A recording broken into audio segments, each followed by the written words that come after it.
Dear Patriots, before the news starts, please subscribe to our patriotic channel by clicking the subscribe button.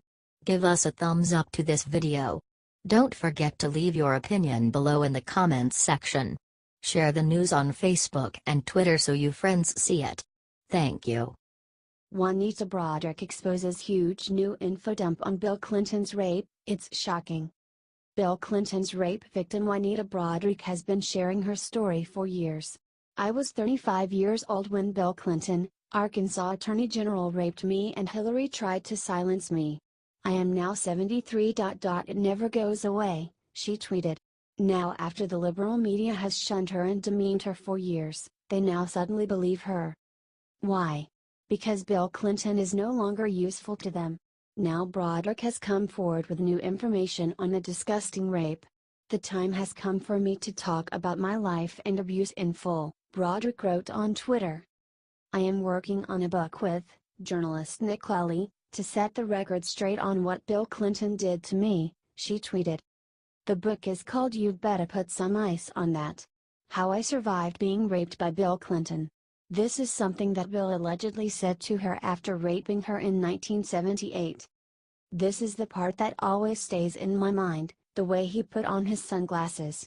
Then he looked at me and said, "You better put some ice on that." Then he left, explained Broaddrick. The media has been hypocritical and cruel to Broaddrick for years. It is great they are finally listening to her.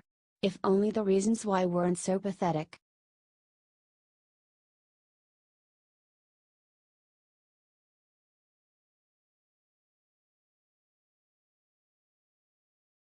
Shepard Smith could lose job at Fox after being caught lying about Hillary's Uranium One deal. Fox's Shepard Smith went on a long rant defending Hillary Clinton from the Uranium One scandal. Breitbart, as well as many other sources, have pointed out the lies in Smith's rant. Now people are angry. Smith also fails to account for the fact that Uranium One's chairman Ian Telfer moved $2.3 million, much it undisclosed, to the Clinton Foundation as the deal was being reviewed by CFIUS. Furthermore, Smith falsely claims that the Clinton Foundation disclosed these donations to the charity but simply forgot to reveal the individual names of the donors. This is entirely false, writes Breitbart in an article devoted to debunking Smith. This isn't all, but many fans all over the internet are demanding that Smith be fired from Fox or move to CNN, where he really belongs. Shepard Smith needs to move to CNN. He is as big a Trump hater as the other fools on CNN. Fox should dump him, writes on user. Did anyone watch Shep Smith just explain how Hillary Clinton had nothing to do with the uranium deal? What a joke. Fox News. Send him to CNN, wrote another. I normally don't tune into Shep's hour on Fox, can't stand his bias, but today while surfing channels he caught my interest. In 3MTS he argued Hillary's defense, how she had nothing to do with Uranium One and how Trump had lied about it. He has to go, wrote another. Hundreds of users made similar comments. Do you think Fox will listen to their fans and give Smith the boot he deserves?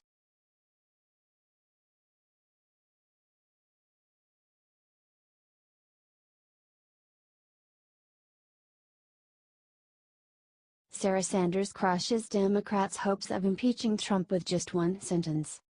Democratic Representatives Steve Cohen and Luis Gutierrez introduced 5 articles of impeachment against President Trump. The time has come to make clear to the American people and to this president that his train of injuries to our Constitution must be brought to an end through impeachment, said Cohen. I don't expect the House Judiciary Committee, which is operated like a branch of the administration, to take up hearings, he continued. There are many reasons why I think the president is an awful president, an awful person, but not all those reasons rise to the level of impeaching a sitting president. We are not seeking his impeachment because of what he did before he was president, said Gutierrez. Sarah Huckabee Sanders shut down their parade in just one sentence. It's disappointing that extremists in Congress still refuse to accept the president's decisive victory in last year's election, she said in a statement. She also pointed out that their time would be better spent focusing on tax relief for American families and businesses. RNC spokesman Michael Lawrence also spoke out against this. House Democrats lack a positive message and are completely unwilling to work across the aisle, so instead they've decided to support a baseless radical effort that the vast majority of Americans disagree with, he said.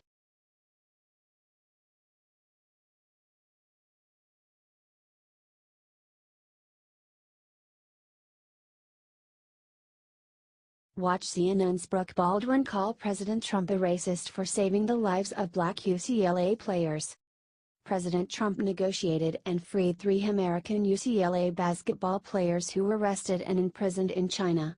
Do you think the 3 UCLA basketball players will say thank you, President Trump? They were headed for 10 years in jail, tweeted President Trump. Although Trump just saved the lives of these players, according to CNN's Brooke Baldwin, Trump's tweet makes him a racist. You have these 3 black men and you have this white president, and part of it has been the undertone of based on previous tweets, said Baldwin.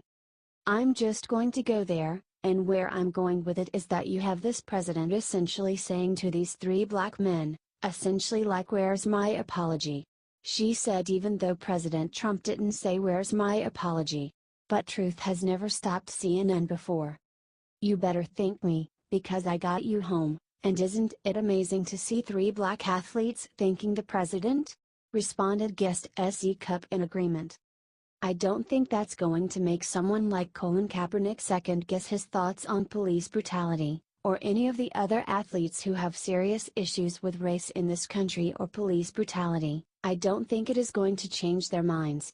But, Trump got a very small ego boost today, he said. This is terrible. They will insult President Trump no matter what he does.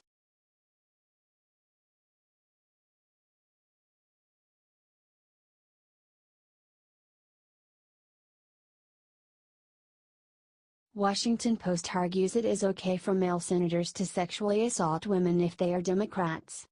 As decent people on both sides of the aisle are calling for sexual assaulters to leave their positions of power, the Washington Post argues that it is actually totally fine to sexually assault women if you are Democrat.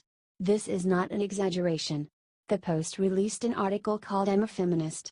I Study Rape Culture. And I Don't Want Al Franken to Resign." Cynics on both the right and left will presume I am passing by this particular steam tray on 2017's smorgasbord of feminist outrage because Franken is a Democrat, and so am I. I was even his proud constituent for 2 years. In the most superficial sense, this is true. But it's meaningless to say it's because I am a Democrat without asking why I am a Democrat, wrote the supposedly feminist author. If you understand what it means to be a Democrat today, that is, why it makes sense to vote blue over red in this highly polarized political environment, you can understand why it might not make the most sense to demand Franken's resignation, effective immediately, she wrote. I am a Democrat because I am a feminist who lives under a 2-party system, where one party consistently votes against the interests of women while the other sometimes does not. I am not a true believer in the party itself nor in any politician, she writes. I am a realist who recognizes that we get 2 viable choices, and Democrats are members of the only party positioned to pump the brakes on Republicans' gleeful race toward Atwoodian dystopia, she writes. This is an absolute disgrace.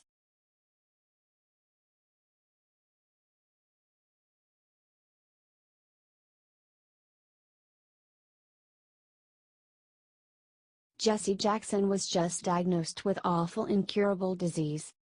Jesse Jackson was just cured with an awful, incurable disease. He made the announcement in a statement on Friday. My family and I began to notice changes about 3 years ago. For a while, I resisted interrupting my work to visit a doctor. But as my daily physical struggles intensified, I could no longer ignore the symptoms, so I acquiesced, he said in a statement. Jesse Jackson has been diagnosed with Parkinson's disease. Recognition of the effects of this disease on me has been painful, and I have been slow to grasp the gravity of it. For me, a Parkinson's diagnosis is not a stop sign but rather a signal that I must make lifestyle changes and dedicate myself to physical therapy in hopes of slowing the disease's progression, said Jackson. Jesse Jackson has been very vocal against President Trump, especially against his comments regarding NFL football players disrespecting the flag. To go from picking cotton balls to picking footballs and basketballs without freedom is not very much progress, said Jackson of multimillionaires being told to stand for the national anthem. The players are objectified in a sense. Mr. McNair is a product of the South. They act like he's a victim or misunderstood, but those players have made him a wealthy man, said Jackson in a recent interview.